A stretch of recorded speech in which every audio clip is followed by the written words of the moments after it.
Okay, first question. Is your name Edward Meier? Mm-hmm. Yes. Could you speak a little louder, please? Yes. Are you wearing a shirt? Yes. Do you live in Switzerland? Yes. Have you taken photographs of Pleiadian spacecraft? Yes. Do you ride your moped? Yes. Do you receive your mail at Schmidrudi? Yes. Did you fake the photographs taken at Ober-Sadeleg with a model suspended... No. Wait till the answer, or wait till the question is finished. Suspended by a string? No. Let's do that one more time, okay? Wait till I finish. Do you live in Switzerland? Yes. The tape is taken back to be analyzed by Bob Phelan, a former criminal investigator with the Sheriff's Department of Colorado and a specialist in lie detection. Was also a yes answer. Number 3, do you live in Switzerland? Yes, he lives in Switzerland. There's enough stress here to indicate that probably isn't where he prefers to live, or he's lived someplace else. Question 4 was the first relevant question you asked him. Is, have you taken the photographs of spacecraft?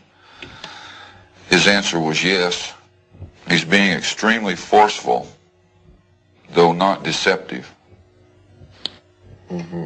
And my opinion on that particular question is that he's being as truthful as possible. Mm-hmm.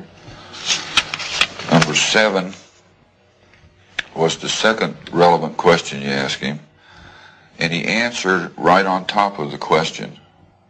And the person asking the question had asked him to answer the question again, and then he asked the question again. The stress levels between the two diminished the second time that the question was asked, which is not indicative of deception, because stress builds in a deceptive pattern. It doesn't diminish. Mm-hmm.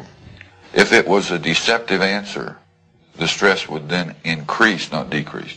Mm-hmm. Now, something was extremely interesting to me was the 8th question you asked him on, do you drink coffee? And for some reason, he's more stressful on the statement about coffee than he is about the picture of the spacecraft. Yeah, that makes sense, because about 3 days before we tested Meier, he promised his wife he'd stop drinking coffee, but we noticed he'd been sneaking a few occasionally. Okay, that could probably be the account for it then. Phelan reviews the tape several times. He could find no evidence of deception in the statements about Meier's experiences. Much of Meier's film has been lost or stolen, but the remaining sequences are, as promised, the most astonishing ever released.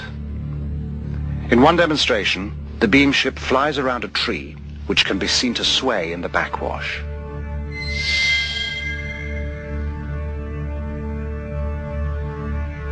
Once again, in slow motion.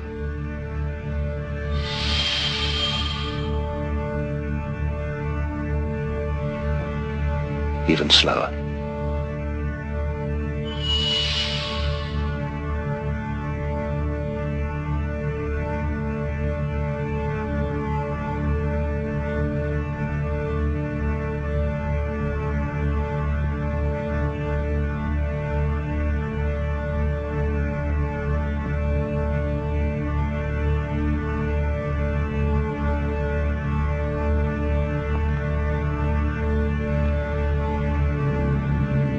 Later, Semyasi brings a new beam ship to pose for Meier's cameras.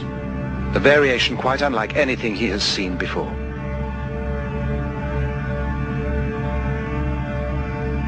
She explains, as best he can understand it, the function of the spheres for propulsion of the craft in interstellar travel.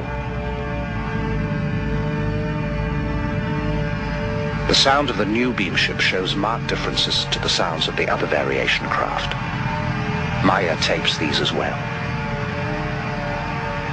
The tapes are taken to electronics consultant Niels Rognerud and sound engineer Steve Ambrose for examination. We have two pieces of equipment. One measures the signal we're listening to in the time domain, the top one here, and the bottom one is measuring the frequency components of the signal. Yeah, what does this mean when they're all together like that? What you have is you have many tones happening at the same time, and right now they're aligned. Now they're disaligning. They're out of alignment. They're very much out of alignment. Now they're starting to centralize on one. It's not as though maybe before you had 10 different frequencies at random, and then all of a sudden 9 dropped out and you only had 1 left. What's happening is the 10 different frequencies are converging on one central frequency, which is, I find, very interesting. This is probably one of the most interesting things about the tape, is that there are... What's this right now? Very, very many tones. Yeah. And they're all changing very fast. For a moment there we were locking in and we had 3 evenly spaced frequencies. See it there again? Yeah, you got them again. Yeah. Yes, would it be possible to recreate this sound? To be honest with you, I personally don't think so. There are not synthesizers on the market that have oscillators that change that randomly. Even if you got 9 or 10 of them going, they wouldn't change from those peaks that quickly. So a significant thing is this rate of change. Well, and besides, if you were going to create a noise for a spaceship, you'd be hard put to come up with something as original as this.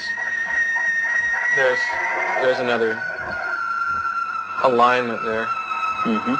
Okay, Lee, what we can do here is... Intrigued by the findings, Lee Elders takes the tape to Robin Shellman, who has studied the sounds of the earlier craft. We're showing this throbbing, modulating beat that we hear on the tape. This beat, or modulation, occurs at these frequency peaks. Each one of these peaks is a discrete frequency. If you wanted to give a visual display, let's say we're talking a motor. Could be a motor, a shaft of a motor with 4 magnetic poles or coils around this shaft. The curious thing about this, it changes from 4 to 5, 6, 7, all the way up to a number that is difficult to discern.